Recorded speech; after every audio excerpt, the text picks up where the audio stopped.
मुख्यमंत्री जी, आपका जनसत्ता मंथन में बहुत बहुत स्वागत है और समय निकालने के लिए बहुत बहुत धन्यवाद भी। जी नमस्कार।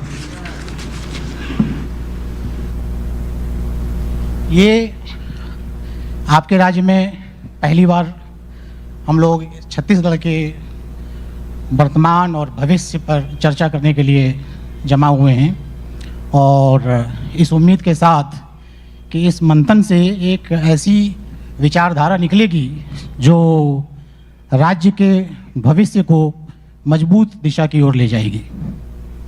तो सबसे पहले हम आपसे ये जानना चाहते हैं कि जब आप 2018 में मुख्यमंत्री बने, उस समय आपके सामने राज्य को लेकर सबसे बड़ी क्या दो चार ऐसी चुनौतियां थीं जिसको लगा कि सबसे पहले इसको एड्रेस करने की ज़रूरत है? ये जो सवाल है ये छत्तीसगढ़ बनने से पहले का सवाल है और छत्तीसगढ़ बनने के बाद भी वो सवाल जस के तस रहे। वो सवाल खड़े ही थे, उस पर कोई निदान हुआ नहीं। दरअसल ये प्रदेश किसानों का प्रदेश है। वनांचल में रहने वाले हमारे, चाहे सुदूर बस्तर के साथी हों या सरगुजा के लोग हों, उनकी जो समस्या है उसमें उसके तरफ कोई पहल की गई नहीं और देखते देखते 18 साल बीत गया और लोगों को लगा कि हम तो मध्य प्रदेश में ही ठीक थे। छत्तीसगढ़ में आके हमको वो जो चीज़, जो बातें सबके मन में थी, जो सपने थे, वो तो पूरा हुआ नहीं, उस दिशा में कोई प्रयास हुआ नहीं और इसलिए उन सारे सवालों के उत्तर देने की हम लोग कोशिश किए और उसमें सबसे पहला ये है कि किसानों को अपने पैरों में खड़ा करना। ऋण माफ़ी से लेके बिजली सस्ती दर में उपलब्ध कराना, बिजली बिल हाफ करना, सिंचाई कर माफ करना और उसके बाद उसके जो उत्पादन लागत है, भारतीय जनता पार्टी हमेशा कहे 2014 में हम स्वामीनाथन कमेटी की रिपोर्ट लागू करेंगे, लेकिन वो तो हुआ नहीं। आय दोगुने करने की बात कही गई थी, वो हुआ नहीं। किसान लगातार आत्महत्या कर रहे थे। ऐसे में हम लोगों ने 2500 रुपये में धान खरीदी का फैसला किया। तो एक बड़ा बदलाव किसानों के जीवन में आया। दूसरा, यहाँ 44% जंगल है और वनोपज बहुत है, लघु वनोपज बहुत है। उसके न खरीदी की व्यवस्था, न समर्थन मूल्य। तो वो काम हम लोगों ने किया कि जो भी उपज है उसकी खरीदी की व्यवस्था। तो पहले तो 7 प्रकार के लघु वनोपज खरीदे जाते थे, अब 67 प्रकार के लघु वनोपज खरीदे जा रहे हैं। उसका वैल्यू एडिशन कर रहे हैं। तो लोगों के हाथ में पैसा आया। फिर बात गौपालकों की रही। मतलब आज के समय में खेती भी घाटे का सौदा, गौपालन करना भी घाटे का सौदा। तो उसको फिर हमने फायदे में बदलने के लिए गोधन न्याय योजना लागू की, तो उसमें भी समृद्धि आई। तो आज छत्तीसगढ़ के आम जनता के आय में वृद्धि भी, बड़ा बदलाव हुआ उसके जीवन में। ये काम हम लोगों ने सबसे पहले किया। फिर शिक्षा है, स्वास्थ्य है, रोजगार है, संस्कृति है, इन सब क्षेत्रों में भी हम लोगों ने काम किया। ये राज्य जैसे जल, जंगल और ज़मीन वाला राज्य है। ये करीब 1/3 आबादी यहाँ पर ट्राइबल है आपके यहाँ। तो इस तरह की जहाँ पर भौगोलिक और जनजातीय स्थिति हो जाती है, उस राज्य में एक ये बड़ी समस्या होती है कि किस तरह से आप, जिस तरह से देश दुनिया आगे बढ़ रही है, शिक्षा के मामले में, तकनीक के मामले में और समृद्धि के मामले में, बहुत बड़ी चुनौती हो जाती है इस तरह के जनजातीय और भौगोलिक संरचना वाले राज्यों में। उस फ्रंट पर आप कैसे निपट रहे हैं? बिल्कुल सही सवाल है और इसी कारण से उनके सवालों के हल नहीं ढूंढने के कारण से ही नक्सलवाद पनपा। और हमारी सरकार बनने के बाद सबसे पहली बात यह है कि किसानों की ऋण माफ़ी तो किए ही हैं, उनके उपज की खरीदी की व्यवस्था किए ही। उसके साथ ही लोहांडीगुड़ा में जो ज़मीन खरीदी गई थी उद्योग लगाने के लिए, और 5 साल से अधिक बीत गया था, और वो ज़मीन फिर हमने वापस करने का फैसला किया। मतलब देश क्या दुनिया में पहली घटना होगी कि आदिवासियों से ली गई ज़मीन वापस किया गया। तो लोग आदिवासियों में बड़ा विश्वास और आश्चर्यचकित थे कि सरकार हमारे बारे में इतना भी सोचती है। फिर जो फॉरेस्ट राइट एक्ट जो बना उसके द्वारा फिर उसको पट्टे देना, पुराने जो आवेदन थे उसके फिर से समीक्षा करना। बहुत सारे लोग थे जिसको उसका कब्जा 2 एकड़ में है और आधे एकड़ का उसको पट्टा दिया गया था। उन सब की समीक्षा करके व्यक्तिगत दावे, सामुदायिक दावे, इसका भी निपटान हम लोगों ने किया, और उसके बाद वन संसाधन अधिकार भी हम लोगों ने दिया। फिर पहले ही बताया कि जैसे तेंदुपत्ता पहले 2500 में प्रति मानक बोरा की दर से खरीदी जाती थी, अब 4000 प्रति मानक बोरा की दर से हमने किया। तो जंगल में उसका अधिकार हम लोगों ने उसको दिया, और साथ ही जो पेशा कानून बना 1996 का, तो कानून तो बने थे लेकिन उसके नियम नहीं बने थे। तो नियम बनाने का काम हम लोगों ने किया। हमसे पहले 6 राज्य और कर चुके थे, हम 7वां राज्य, हमारे बाद फिर मध्य प्रदेश ने भी लागू किया। तो जो पेशा नियम है उसको हमने लोगों ने लागू किया। बहुत सारी भ्रांतियाँ थी, बहुत सारे शंकाएँ थी, उन सबको दूर करते हुए वो पेशा नियम भी लागू किया। तो अधिकार संपन्न के साथ साथ उसके जो आवश्यकताएँ हैं उसके पूर्ति, जैसे कुपोषण बहुत है। छत्तीसगढ़ बना तो 40% लोग गरीबी रेखा के नीचे थे, 41% से अधिक लोग कुपोषित थे, 47% से अधिक हमारे जो 15 साल से 49 साल की जो महिलाएं हैं वो एनीमिक थी। तो उसको एड्रेस करने का काम हम लोगों ने किया। मुख्यमंत्री सुपोषण योजना हम लोगों ने लागू की, भरपेट भोजन भी मिले, और साथ ही उसके इलाज की व्यवस्था। छोटी छोटी बीमारियों में लोगों की मौतें हो जाती थी, तो हमने हाट बाजार क्लिनिक योजना शुरू की। लोग अस्पताल नहीं जाते लेकिन बाजार जरूर जाते हैं, तो हम बाजार भी पहुंचा दिए। उसमें डॉक्टर भी है, नर्स भी है, दवाई है, 10 प्रकार के खून की जांच है, सब फ्री में होने लगा। तो स्वास्थ्य की दिशा में बड़ा काम हुआ। अब वो शहर से वो लोग, मतलब अभी तक 1 करोड़ से अधिक लोग उसका लाभ ले चुके हैं। तो इस प्रकार से वो स्वास्थ्य क्षेत्र में हम लोगों ने काम किया। फिर उसकी जो संस्कृति है, आदि संस्कृति है, उसे न केवल बचाने का काम बल्कि उसे संवर्धित करने का काम, लिपिबद्ध करने का काम, वो सब भी काम हम लोगों ने किया, और उसका ज़बरदस्त फ़ायदा हुआ। देव गुड़ी बनाने का, पेन गुड़ी है, माता गुड़ी है, और उसके साथ गोटूल है जो नारायणपुर अबूझमाड़ का जो क्षेत्र है, और उससे लगे हुए और ज़िले हैं, वहाँ गोटूल की परंपरा रही है, उसका भी निर्माण हम लोगों ने किया। तो और फिर बादल नाम की एक संस्था भी बनाई जगदलपुर के पास ही आसना गांव में।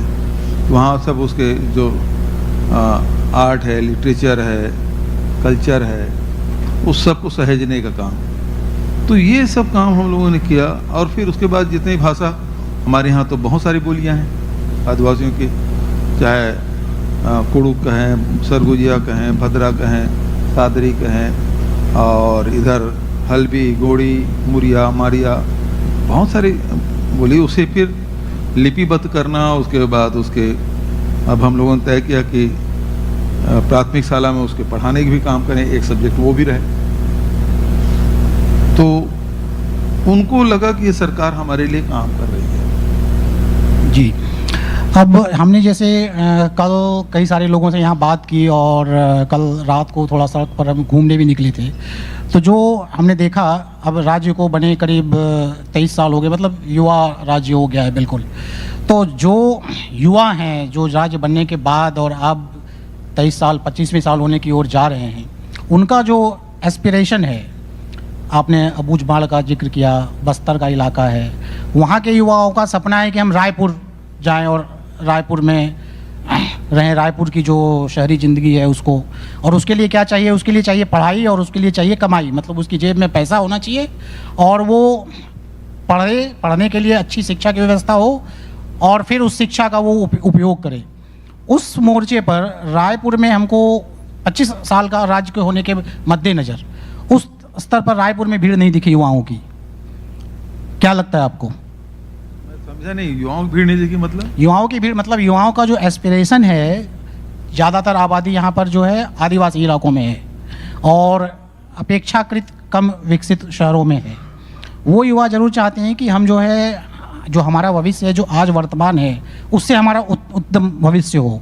उसके लिए मतलब उसकी ज़िंदगी का स्तर बड़े शहर में जाए, मतलब ज़िंदगी का स्तर हमारा सुधरे। रायपुर आने का मतलब ये है हमारा। लेकिन वो संख्या उतनी हमको नहीं दिखी। उस स्तर पर क्या युवाओं का भविष्य संवरा है, बेहतर हुआ है, ये हम जानना चाह रहे हैं। देखिए, हम लोग बच्चों से लेके जो युवा हैं उनके लिए हम लोगों ने कार्यक्रम दिया हुआ है। सबसे पहली बात यह है कि जो शहरी क्षेत्र हो, जो ग्रामीण क्षेत्र हो, सबसे ज़्यादा चिंता होती है बच्चों के पढ़ाई की।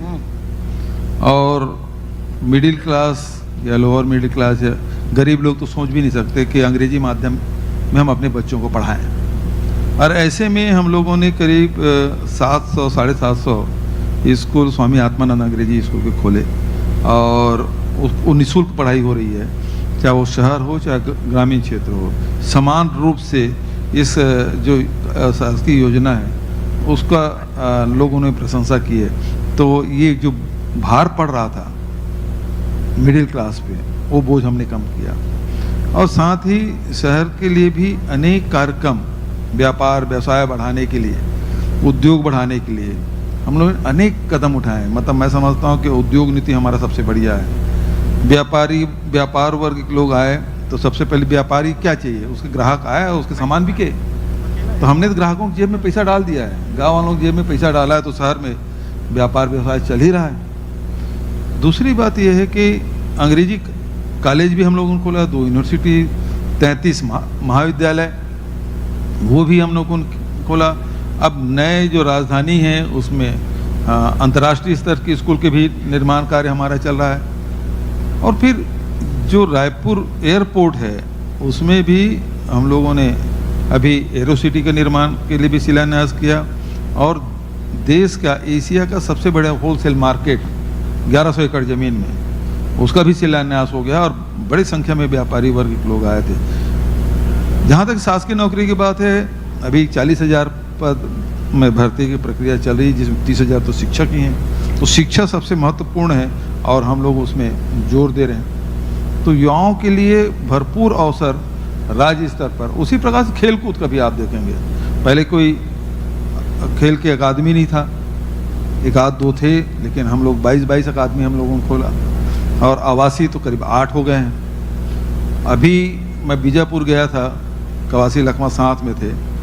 बीजापुर की 3 लड़कियां हैं जो चीन से खेल के आई, मेडल लेकर आई। तो बीजापुर जैसे दूरस्थ अंचल में के भी बच्चे, यदि उसको खेलने का अवसर मिला तो वो देश और विदेश में भी देश का भी नाम रोशन कर रहे हैं और हमारे प्रदेश का, और दूरस्थ अंचल में। तो खेल के एक वातावरण युवाओं के लिए अलग से वातावरण। और उसी प्रकार से हम लोगों ने छत्तीसगढ़िया ओलंपिक का भी आयोजन पिछले 2 साल से कर रहे हैं। और फिर साथ ही युवाओं के लिए क्लब भी बनाया है, राजीव युवा मैदान क्लब।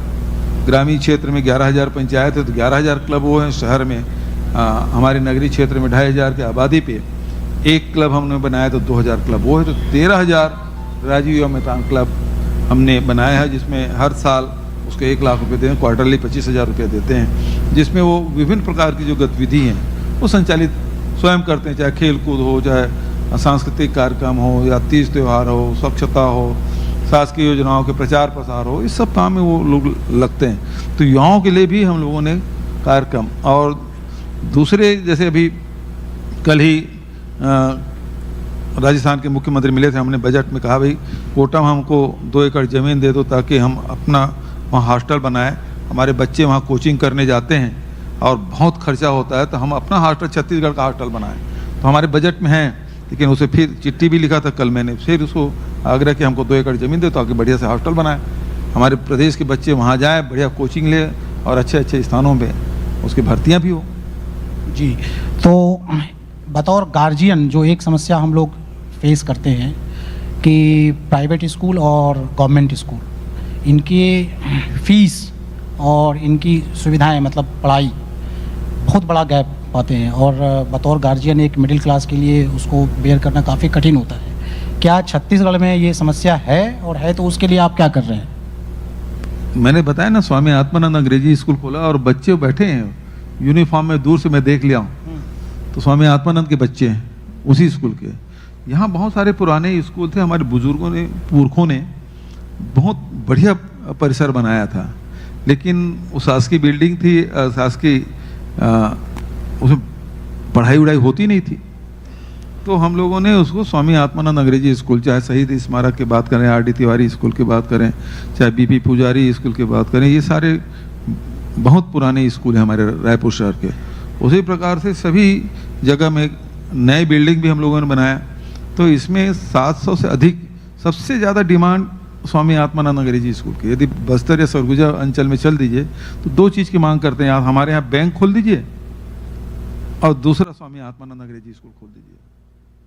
तो स्कूलों की बड़ी डिमांड शहर में भी और गांव में भी, तो इसके लिए निःशुल्क पढ़ाई, और बहुत सारे प्राइवेट स्कूल इसमें बंद भी हो गए इस चक्कर में, और स्कूल लगातार हम चल रहे हैं।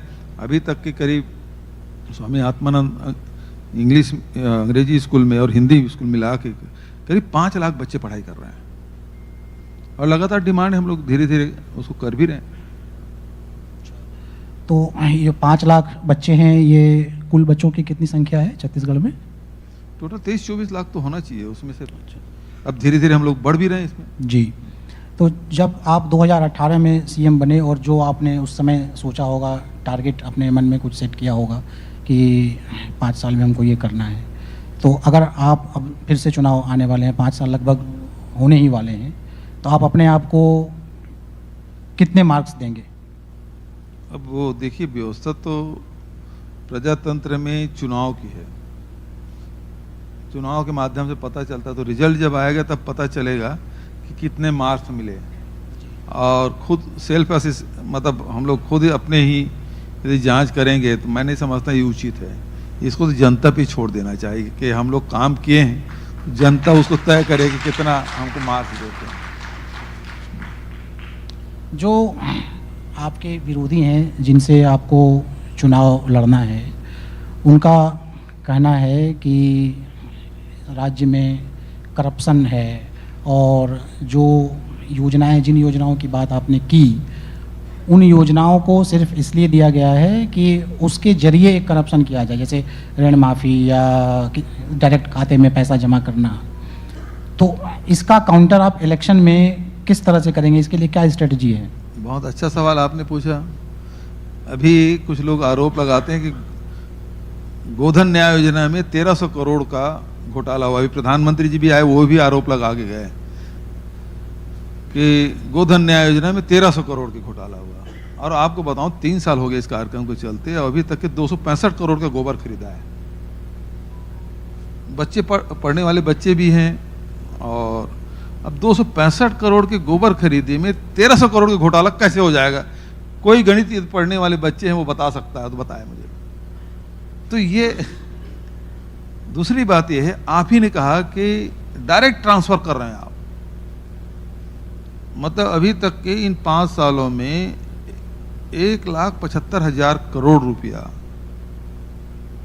चाहे वो किसान हो, चाहे वो मजदूर हो, चाहे गौपालक हो, चाहे सेल्फ हेल्प ग्रुप हो, चाहे वो बेरोजगारी भत्ता प्राप्त करने वाले नौजवान हो, चाहे वो मजदूर जिसको 7,000 रुपया सालाना हम लोग दे रहे हैं, या जो बस्तर और सरगुजा के जो आदिवासी हैं, जिसके जो बैगा है, पुजारी है, हाट पारिया है, मोरिया है, उनको 7,000 रुपये दें, वो डायरेक्ट ट्रांसफ़र होता है, बटन दबाते हैं और सीधा उसके खाते में जाता है।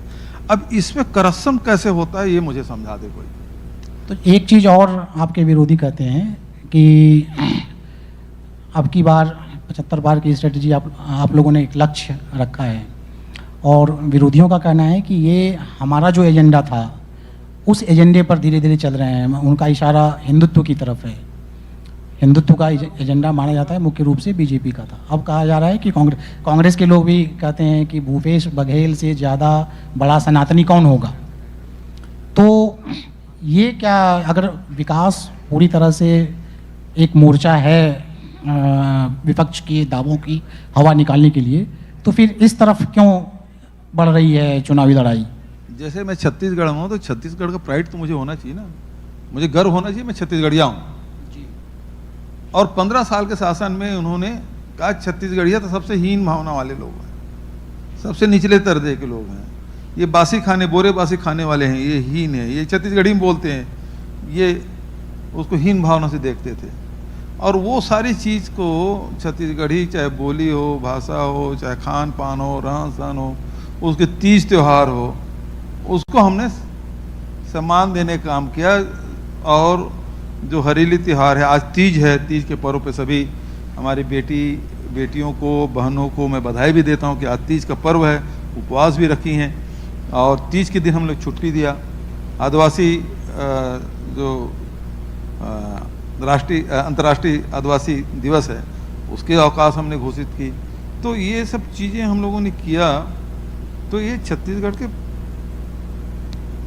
मतलब जिसे हम लोग अपने आप को गौरवान्वित महसूस कर सकते हैं। उसके खेल कूद को छत्तीसगढ़ी ओलंपिक का आयोजन किया।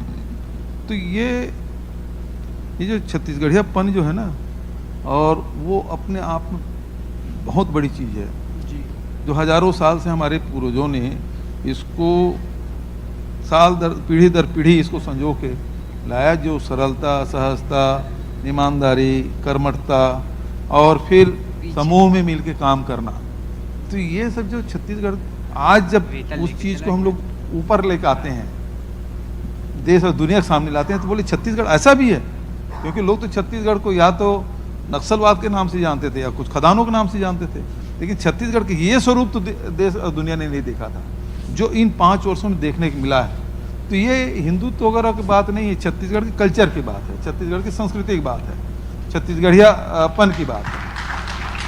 मंदिर निर्माण, राम वन पथगमन, ये सब इसका हिंदुत्व से कोई लेना देना नहीं, क्योंकि यहाँ की जीवन शैली है।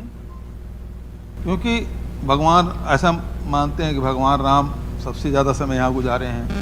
भगवान राम वनवास के समय जिन मार्गों से चले, वहाँ हम उसको पर्यटन पर्पथ के रूप में विकसित भी कर रहे हैं। अभी बिल्कुल आपसे 15 किलोमीटर की दूर में कौशल्या माता का प्राचीन मंदिर है, दुनिया का एकमात्र मंदिर है।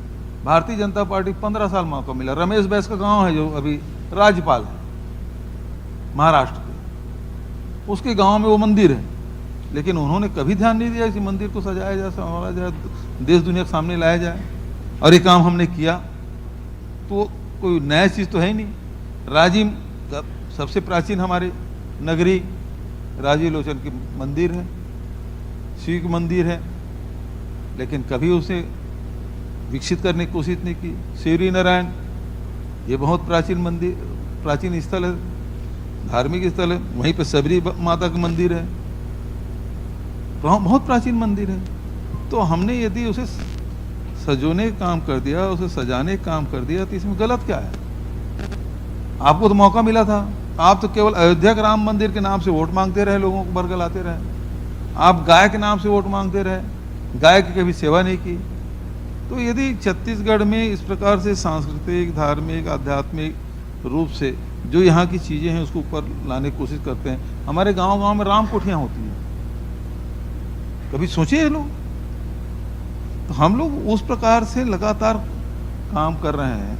तो ये छत्तीसगढ़ के सब धरोहर है, तो इसमें उसे छीनने वाली क्या बात है? ये राम जो है इनके लिए वोट दिलाने का काम कर सकते हैं, इनके राम नोट दिलाने का काम कर सकते हैं। हमारे राम जो वो वनवासी राम है, हमारे राम है वो सबरी के राम है, हमारे राम है वो मेहनत कश लोगों के राम है, हमारे राम है कौशल्या के राम है। और क्योंकि कौशल्या यहाँ की बेटी है तो हम लोगों की भांचा है, हमारे लिए भांचा राम है।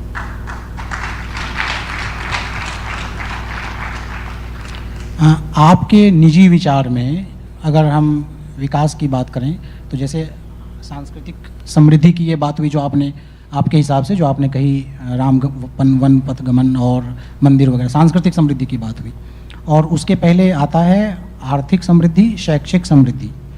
तो अगर हम कहें आपके निजी विचार में, इसमें पॉलिटिकल सवाल नहीं है ये, तो आप इसको 1, 2, 3 नंबर में किस क्रम में रखना चाहेंगे? भाई सबसे पहले आज अर्थ सबसे जरूरी है। पैसा बिना आज सब सुन है, तो सबसे पहले लोगों के पास पैसा हो, उसके बाद दूसरा शिक्षा, क्योंकि शिक्षा ग्रहण करा बच्चों के यदि पढ़ाने जाएंगे तो उसी जेब में पैसा रखना पड़ेगा भाई, उसके बिना कैसे पढ़ाई कर पाएंगे। और फिर स्वास्थ्य, तो ये क्रम तो यही होगा।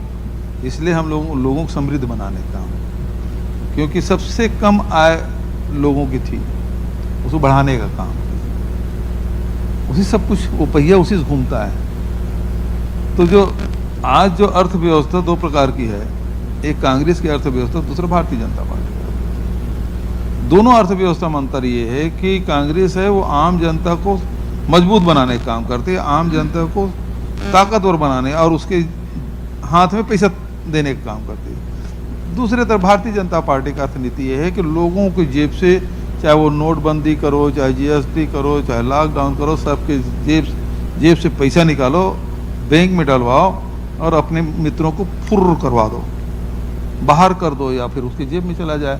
14 लाख करोड़ रुपया माफ किया बस अपने मित्रों के, किसानों के एक पैसा नहीं। हमने यहाँ 9,000 करोड़ रुपया माफ कर दिया, 9,227 करोड़ रुपया किसानों के। ये अंतर है। एक सवाल और आता है, जैसे आज यहाँ भी 3-4 दिन पहले और लगातार निकल रही है, बजरंग दल आजकल यात्रा निकाल रहा है, शौर्य यात्रा। तो जैसे कर्नाटक में कांग्रेस की ओर से ये कहा गया कि हमारी सरकार आई तो बजरंग दल को बैन कर देंगे। भूपेश बघेल का इस पर क्या रुख है? बजरंग बली जो है, बच्चे लोग याद करते हैं बजरंग बली को क्योंकि वो बलशाली बनना चाहते हैं। जो भक्त हैं वो याद करते हैं क्योंकि हनुमान जी से बड़ा कोई भक्त नहीं। जो ज्ञानी ध्यानी है वो भी उसको अपना आदर्श मानते हैं क्योंकि उससे बड़ा ज्ञानी कोई नहीं, उससे बड़ा ध्यानी कोई नहीं। लेकिन ये जो बजरंगी हैं वो बजरंग बली से अलग है।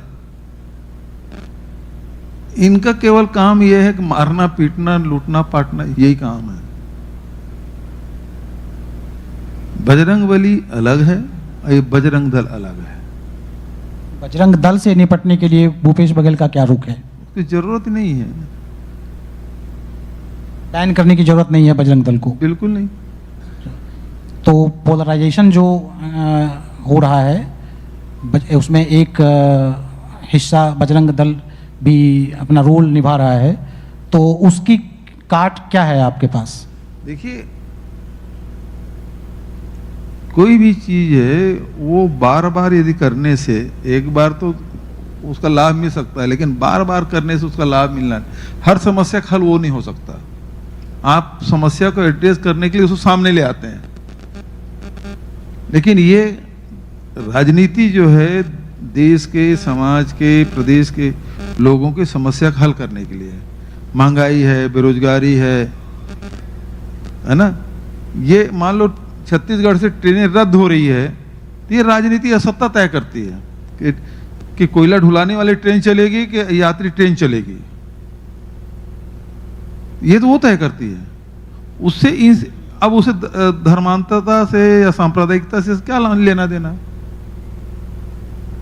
यदि मैं अब धर्म मानता हूं, व्यक्तिगत भी पूजा पाठ करता हूं, सामूहिक रूप से पूजा का पाठ करता हूं, वो एक अलग विषय है।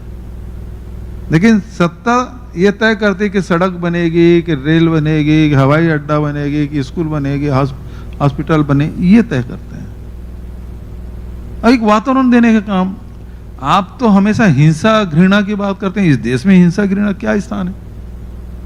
बार बार यहाँ के संत महात्माओं ने कहा कि हिंसा, घृणा से कुछ नहीं होना है, क्रोध से कुछ नहीं होना है, इससे नुकसान ही होता है। शांति, भाईचारा, प्रेम, इसी से समाज आगे बढ़ सकता है। तो इस बार जो छत्तीसगढ़ में चुनाव है उसमें क्या मुद्दे क्या हैं? छत्तीसगढ़ के विकास है, छत्तीसगढ़ की समृद्धि, छत्तीसगढ़ की शांति जो हमेशा से इसकी पहचान रही है, और छत्तीसगढ़ का विकास इसीलिए आगे बढ़ रहे हैं। हिंदुत्व मुद्दा नहीं, हिंदुत्व मुद्दा नहीं है इस बार। यहाँ सभी धर्म संप्रदाय मानने वाले लोग हैं और सबको साथ में लेकर चल रहे हैं। जैसे हम आदिवासी नृत्य महोत्सव कराए राष्ट्रीय, दुनिया में कहीं नहीं हुआ था, हम छत्तीसगढ़ में करके बताएं, और पिछले 3 साल से चल रहा है। वहीं रामायण महोत्सव भी करा रहे हैं, तो वहीं सिरपुर में बौद्ध परिसर है, उसका विकास हम लोग कर रहे हैं। तो सबको साथ में, यहाँ साकार मानने वाले भी हैं, निराकार मानने वाले हैं। कबीर के बढ़िया से कबीर सरोवर भी बना रहे हैं दामाखेड़ा में, तो लुथरा शरीफ के सौंदर्यीकरण भी हम लोग कर रहे हैं। तो जो जो चीजें हमारे छत्तीसगढ़ में हैं, और जो अभी गुरु नानक देव मानने वाले हैं, तो हमारे ये महासमुंद जिले में, अब जगह का नाम अभी तत्काल मुझे याद नहीं आ रहा है, तो वहाँ आए थे गुरु नानक देव, तो उसे धार्मिक पर्यटन स्थल के रूप में विकसित करने का हमने फैसला किया है। और ईडी के एक्शन को मुद्दा बनाएंगे इस बार या नहीं? अब वो तो भारतीय जनता पार्टी के एक विंग है, उसी के भरोसे चुनाव लड़ रहे हैं। नहीं तो यहाँ तो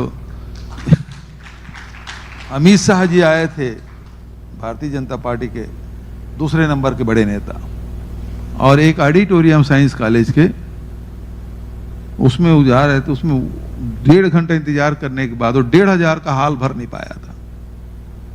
यदि उसी समय ईडी आईटी वालों को बोल देते ना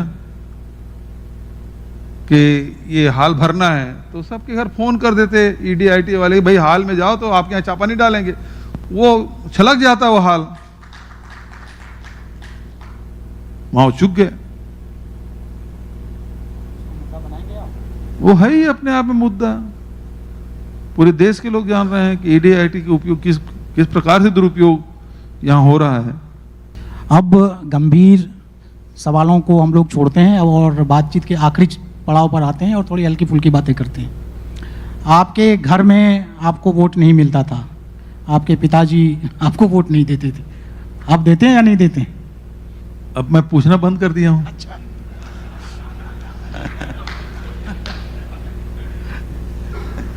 पहले चुनाव में तो दिए नहीं थे, क्योंकि उस समय अब निर्वाचन आयोग ने कार्रवाई भी नहीं की उन पे। बाकायदा एक फोटोग्राफर ले गए और उन्होंने पुरुषोत्तम कौशिक जी, एक चिरंजी मेरे खिलाफ चुनाव लड़ रहे थे, तो उन्होंने हल्दर किसान में उन्होंने बाकायदा सील लगाया, फोटो खिंचवाया और पेपर में छपा भी। मेरे खिलाफ उन्होंने मतदान किया, वो समाजवादी थे, तो उन्होंने उसको वोट दिया। अब उसके बाद तो बैलेट पेपर तो है ना, ईवीएम आ गया, तो कैसे पूछें कि आपने किस में वोट दिया? तो आपने मतलब एक वोट को छोड़ दिया, मिले तो मिले, नहीं मिले तो नहीं मिले। हाँ, वोट व्यक्तिगत है भाई, संविधान में व्यवस्था है कि ये गुप्त मतदान है, मतदान है, गोपनीय है, तो फिर किसी से क्यों पूछना? कैनवैसिंग करते हैं, समझाते हैं कभी उनसे? हाँ, वोट मांगने के लिए तो मैं उसे कभी नहीं गया। आप जब दिल्ली जाते हैं और राज्य से हाँ, एक बात है, जब मैं चुनाव जब भी नामांकन भरना हो तो आशीर्वाद लेने माँ पिताजी से ले चला जाता था। अब भी जाता हूँ, अब माँ नहीं रही, अब अगले इलेक्शन में केवल पिताजी से आशीर्वाद लूंगा। जब आप दिल्ली जाते हैं, जहाँ मुख्यमंत्रियों की बैठक होती है, नीति आयोग की हो या कोई भी बैठक हो, जहाँ सारे मुख्यमंत्रियों की बैठक हो, तो आपको बैठक के अंदर ऐसा कौन सा मुख्यमंत्री है जो लगता है कि विजनरी बातें कर रहा है, राज्य की बातें कर रहा है? नीति आयोग में बहुत सारे विषय रहते हैं जिसमें अपने अपने प्रदेश के समस्याओं को रखना होता है, तो ऐसा नहीं कि फ्री हैंड दे देते हैं कि आप चलो कुछ भी बोलो, क्योंकि वो सब्जेक्ट वाइज आपको बोलना होता है। आपके पास लिखित में भी उत्तर देना है और किसी विषय को प्रेस करना है तो उसमें आपको अपनी बात रखनी है। तो उसमें बहुत सारे हैं, नीतीश कुमार जी हैं, अशोक गहलोत जी हैं, बहुत सीनियर ये लोग मुख्यमंत्री हैं, और लड़ने भिड़ने में ममता दीदी थे ही बिल्कुल आक्रामक रूप से, लेकिन आजकल आना बंद कर दी है।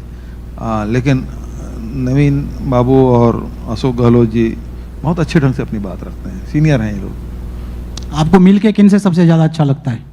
सबसे मिलके अच्छा लगता है। अरविंद केजरीवाल जी से मिलते हैं? नहीं, दुआ सलाम तो होती है। पहले आते थे नीति आयोग की बैठक वगैरह में, तो दुआ सलाम तो हो ही जाता था। तो अब तो आपके राज्य में प्रतिद्वंदी बनकर आ रहे हैं, आने दीजिए ना, अच्छा बात है। कुछ तो क्या इसमें लड़ाई किस बात की है? कोई मेरे व्यक्तिगत दुश्मन थोड़ी है। नहीं, उसको लेके कोई स्ट्रेटजी बना रहे होंगे आप लोग? उसके लिए रणनीति बनाने की जरूरत नहीं है। आप मतलब राज्य में कोई फैक्टर नहीं है? नहीं है, यहाँ केवल भारतीय जनता पार्टी है। भारतीय जनता पार्टी और कांग्रेस की लड़ाई है। अच्छा, तो जैसे आपकी बार 75 पार का टारगेट के लिए स्ट्रेटजी क्या रखें? एक तो आपने कहा चलिए विकास के नाम पर वोट मांगेंगे, एक तो ये स्ट्रेटजी आपने बताई।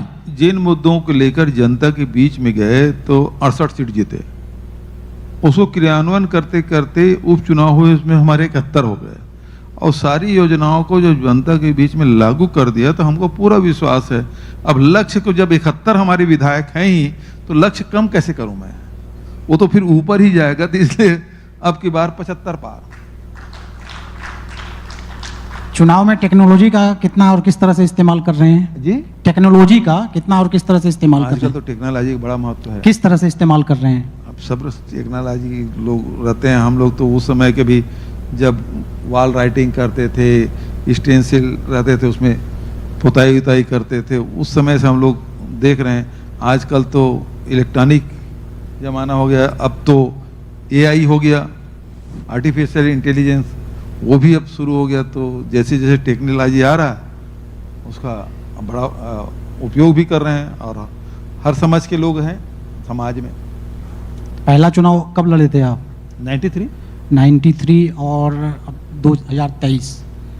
तो उस चुनाव को याद कीजिए और ये जो चुनाव लड़ने जा रहे हैं इस चुनाव को देखिए, क्या लगता है क्या बदल गया है और किस तरह से? बहुत बदलाव आ गया है। अब पहले तो इस बात पे लड़ाई हो जाती थी कार्यकर्ता, अब चुनाव 3 दिन बचा, हमारे यहाँ वॉल राइटिंग नहीं हुआ, तो कार्यकर्ता इसी बात पे नाराज होते, तो फिर वॉल राइटिंग करने के लिए आदमी भेजते थे, अब तब फिर वो संतुष्ट हो जाते थे। आज वो बात नहीं है, हो ना हो, लेकिन ये है कि बराबर विचार मुद्दे जा रहे हैं, नहीं जा रहे हैं, बराबर कार्यक्रम मीटिंग हो रही है, नहीं हो रही है, और लोगों के अब अपेक्षाएं बढ़ गई है। पहले तो ये होता था कि एक गांव में एक आदमी से मिल लो तो वोट मिल जाते थे। फिर धीरे धीरे ये हुआ कि बस उसी मोहल्ले भर में गए थे, हमारे मोहल्ले नहीं आए तो फिर दूसरे मोहल्ले में चल दो, फिर तीसरे मोहल्ले में चल दो, एक एक आदमी के बीच में बैठ जाओ, मिल जाता था। अब तो स्थिति ये है कि हर आदमी चाहता है कि मुझसे प्रत्याशी मिले, मुझ तक संदेश आए। घर का मुखिया छोड़ दीजिए, उसकी धर्म पत्नी भी अपेक्षा करती है, उसके बेटे और बहू भी अपेक्षा करते हैं मुझसे मिले सीधा।